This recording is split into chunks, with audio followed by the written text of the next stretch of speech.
بسم اللہ الرحمن الرحیم۔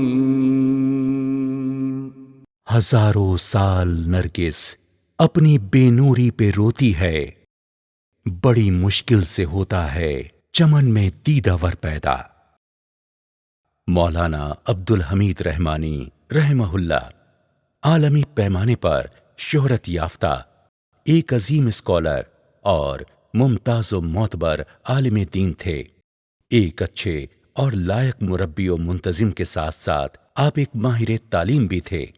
آپ کتاب و سنت کے سچے علمبردار اور مسلک صحابہ کے بے باک ترجمان تھے۔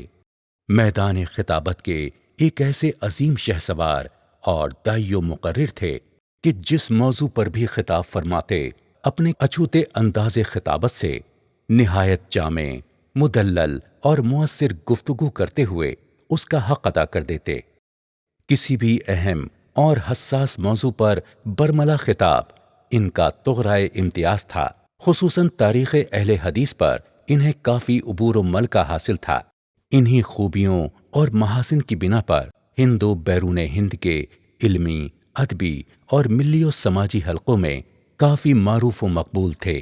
خصوصاً اسلامی ممالک میں تو انہیں بڑی قدر و منزلت کا مقام حاصل تھا۔ انہوں نے اپنی زندگی کا اصل مقصد تعلیم و تربیت کا فروغ اور قرآن و سنت کی سچی تعلیمات کی اشاعت و تبلیغ ہی کو بنایا۔ انہوں نے بچوں کے ساتھ ہی بچیوں کی عمدہ اور معیاری تعلیم و تربیت پر خصوصی توجہ دی اور اپنی پوری زندگی ہر ممکن ذرائع سے مسلمانوں کی تعلیمی بیداری و ترقی اور ان کے مختلف مسائل کے حل کے لیے وقف کر دی تھی۔ آپ سیاست سے بھی وابستہ رہے۔ ملکی اور عالمی سیاسی مطلع پر ان کی بڑی گہری نظر تھی، اس لیے اس میدان میں بھی ان کی علمی توانائی، سیاسی بصیرت، دور اندیشی اور قوت فیصلہ وغیرہ کی بڑی پذیرائی ہوئی۔ مولانا رحمہ اللہ 1940 میں یوپی کے ضلع سدھارتھ نگر کے ایک چھوٹے سے گاؤں تنوا میں پیدا ہوئے۔ انہوں نے اپنی ابتدائی تعلیم گاؤں ہی کے ایک اسکول سے حاصل کی۔ مختلف تعلیمی اداروں سے گزرتے ہوئے انہوں نے 1963 میں جامع رحمانیہ بنارس سے فضیلت کی ڈگری فرسٹ پوزیشن سے حاصل کی۔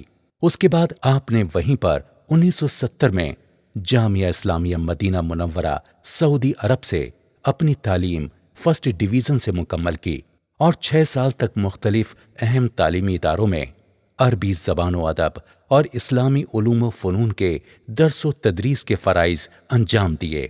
اس دوران انہوں نے اپنے دعوتی مشن کو بھی جاری رکھا اور صحافتی میدان میں مختلف کلیدی ذمہ داریاں انجام دیتے رہے۔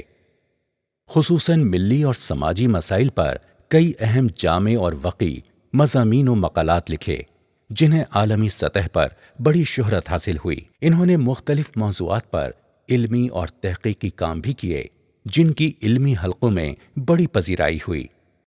نیز بچوں اور بچیوں کے لیے دینی اور عصری علوم و فنون کے امتزاج پر مشتمل ایک جامع نصاب بھی مرتب کیا جس کی ہر طرف سے تحسین ہوئی۔ ان کا سیاسی دور 1976 سے لے کر 1980 کے درمیان رہا ہے۔ خصوصاً جنتا پارٹی کے دور میں حکومت کے کلیدی عہدوں اور اقتدار علیہ کے منصب پر فائز ہیموتی نندن بہوگنا، بابو جگجیون رام، رام کرشن ہیگڑے اور اٹل بہاری واجپئی جیسی کئی اہم اور سرکردہ سیاسی شخصیات سے ان کے بڑے قریبی مراسم تھے۔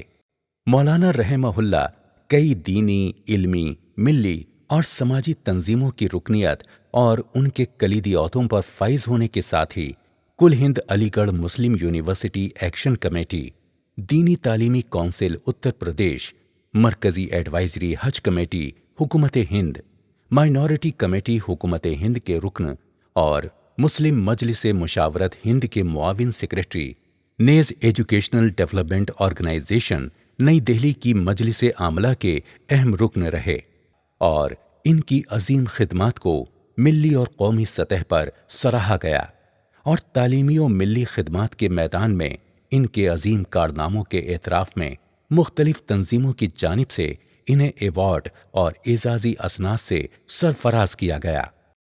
1980 میں ملک کی راجدھانی دہلی میں انہوں نے Abul Kalam Azad Islamic awakening centre کے نام سے ایک اسلامی ادارہ قائم کیا اور اپنا دائرہ عمل دہلی ہی تک محدود نہیں رکھا، بلکہ وقت کے اہم تقاضا و ضرورت کے پیش نظر ملک کے کئی مرکزی مقامات اور شہر و گاؤں تک تعلیمی و تربیتی، دعوتی و اصلاحی، تحقیقی و تصنیفی اور رفاہی اداروں اور شعبہ جات کا ایک جال بچھا دیا۔ بہت سی مسجدیں تعمیر کرائیں، اسکول و کالجز، مدارس و معاہد اور بیرونی مقیم بچوں اور بچیوں کی رہائش و دیگر سہولیات کے لیے 5 سے 6 منزلہ عظیم الشان خوبصورت عمارتوں کی تعمیر ان کی انتھک محنت اور قد و کاوش ہی کا نتیجہ ہے۔ خصوصاً دریائے جمنا کے کنارے دہلی نوئیڈا شاہراہ کے ایک پرفضا مقام پر واقع سینٹر کے تعلیمی و تربیتی ادارہ جامعہ اسلامیہ سنابل نئی دہلی کے 18 ایکڑ اراضی پر مشتمل وسیع و عریض کیمپس میں تقریباً 2 ایکڑ رقبہ پر جدید طرز تعمیر پر مبنی عالی شان جامع مسجد عمر بن خطاب ان کا عظیم شاہکار ہے۔ انہوں نے بچوں اور بچیوں کے اسلامی اداروں میں عصری علوم و فنون اور عصری تعلیم گاہوں اور کالجوں میں عربی زبان و ادب اور اسلامیات کا ایک خاص نصاب رکھا ہے۔ مولانا رحمہ اللہ نے دنیا کے مختلف ممالک میں عالمی سطح پر منعقدہ کئی اہم کانفرنسوں میں شرکت کر کے ادارہ اور ملک کی نمائندگی کی۔ ان میں ریاض سعودی عرب، ڈھاکہ بنگلہ دیش، استنبول ترکی، لاس اینجلس امریکہ، مشیگن سٹی ریاست ہائے متحدہ امریکہ، سیلون سری لنکا، قاہرہ مصر، مکہ مکرمہ سعودی عرب، لندن ملیشیا، سنگاپور، اردن اور نیپال وغیرہ ہیں۔ اس طرح آپ نے اپنی پوری زندگی کتاب و سنت کی نشر و اشاعت اور مسلمانوں کے تعلیمی عروج و ترقی نیز ملی اور سماجی مسائل حل کرنے کے لیے وقف کر دی۔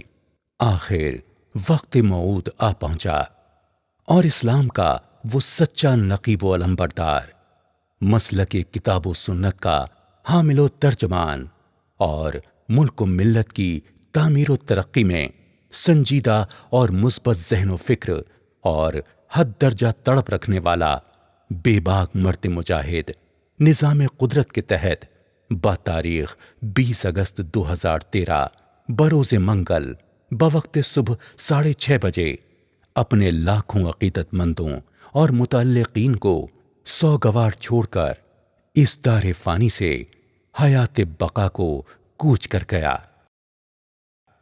انا للہ و انا الیہ راجعون۔ بسم اللہ، الحمدللہ والصلاة والسلام علی رسول اللہ۔ آپ حضرات نے والد گرامی علامہ عبدالحمید صاحب رحمانی رحمۃ اللہ علیہ کی حیات و خدمات کی ڈاکومنٹری میں چھوٹی چھوٹی جھلکیں دیکھی ہیں۔ اللہ رب العالمین ان کی مغفرت فرمائے۔ اس کا مشاہدہ کرنے کے بعد میں آپ حضرات کے سامنے اس سینٹر سے متعلق جو انہوں نے Abul Kalam Azad Islamic awakening centre کے نام سے 1980 میں 4 کرائے کے کمروں پر قائم کیا تھا، اللہ رب العالمین کے فضل و کرم سے اس وقت وہ 20 سے زیادہ برانچوں میں تعلیمی اور رفاہی خدمات انجام دے رہا ہے۔ ادارے کے معاونین کے تعاون سے، اسی طرح سے ادارے کے ذمہ داران جس میں نائب صدر، جنرل سیکریٹری، جوائنٹ سیکریٹری، خازن، دوسرے ممبران اور اراکین اور ایسے ہی متعلقین، اساتذہ، طلبہ اور عمدہ، مشرفین اور جو بھی عہدے داران ہیں ان کی نگرانی میں اللہ رب العالمین کے فضل و کرم سے یہ ادارہ رواں دواں ہے۔ اس وقت یہ ادارہ 5000 بچے اور بچیوں کی کفالت کر رہا ہے، جس میں 1400 بچے اور بچیاں اس کے ہاسٹل میں زندگی گزار رہے ہیں، جن کی مکمل کفالت یہ ادارہ کرتا ہے۔ یہ سینٹر جو انہوں نے قائم کیا تھا، اس سے ہزاروں طلبہ اور طالبات مختلف گوشوں میں مہارت حاصل کر کے دنیا کے مختلف خطوں میں اپنی خدمات انجام دے رہے ہیں۔ والد گرامی رحمۃ اللہ علیہ کی وفات 20 اگست 2013 کو ہوئی اور اس کے بعد سے بھی اللہ رب العالمین کے فضل و کرم سے یہ ادارہ انتظام و انصرام میں ایک امتیازی حیثیت لے کر کے چل رہا ہے۔ دینی تعلیم میں خالص قرآن و سنت اور فہم سلف صالحین اور صحابہ کرام کے فہم کے مطابق دینی تعلیم کو نونہالوں کے دل و دماغ میں اتارنے کے ساتھ ساتھ اس ادارے میں جدید علوم کا مکمل طریقے سے اہتمام کیا جاتا ہے۔ پہلے کے دور میں اس ادارے میں یہی عصری علوم اردو میڈیم میں پڑھائے جاتے تھے، لیکن ایک نئی تبدیلی یہ کی گئی ہے کہ CBSE بورڈ داخل کر کے عصری علوم کو انگریزی میڈیم میں پیش کیا جانے لگا ہے۔ طلباء اور طالبات جو یہاں سے فارغ ہوتے ہیں ان میں سے اکثر ایسے طلباء اور طالبات ہیں جن سے آپ انگریزی، اردو، عربی اور ہندی زبانوں میں بات چیت کر سکتے ہیں۔ طلباء کو عربی، اردو، انگریزی اور ہندی زبانوں میں تحریر اور تقریر کی مشقیں بھی کرائی جاتی ہیں اور کھیل کود کی بھی ٹریننگ دی جاتی ہے۔ یہ ادارہ اللہ رب العالمین کے فضل و کرم سے پوری دنیا میں اپنی خدمات انجام دے رہا ہے۔ اس کے فارغ التحصیل طلباء اور طالبات مسلم یونیورسٹی علی گڑھ میں، جامعہ ملیہ اسلامیہ نئی دہلی، جامعہ ہمدرد نئی دہلی، جواہر لال نہرو یونیورسٹی مولانا آزاد، اردو یونیورسٹی اور ملک کی دیگر یونیورسٹیوں میں یہ اس کے طلباء اپنی خدمات بھی انجام دے رہے ہیں اور اعلیٰ تعلیم کے حصول کے لیے وہاں کا رخت سفر بھی باندھتے ہیں۔ اس کے فارغین ملک کے باہر کی یونیورسٹیوں میں بھی زیر تعلیم ہیں اور اپنے کارنامے انجام دے رہے ہیں۔ یہ اللہ رب العالمین کا فضل و کرم ہے کہ اس ادارے نے ابھی حال ہی میں اپنی ایک برانچ ناگپور میں قائم کی ہے۔ ناگپور میں لڑکیوں کے لیے CBSE بورڈ کا ایک اسکول قائم کرنے کا ارادہ کیا گیا ہے اور مستقبل قریب میں لکھنؤ میں بھی لڑکیوں کے لیے CBSE بورڈ کا ایک اسکول قائم کرنے کا پلان تیار کیا گیا ہے۔ اللہ رب العالمین کے فضل و کرم سے ادارے کے بانی اور مؤسس کی وفات کے بعد بھی یہ ادارہ ترقی کی راہ پر گامزن ہے اور اللہ رب العالمین کی نصرت و توفیق سے پوری کامیابی کے ساتھ دنیا کے سامنے اپنی کارکردگی پیش کر رہا ہے۔ اللہ رب العالمین اس کو قبول فرمائے۔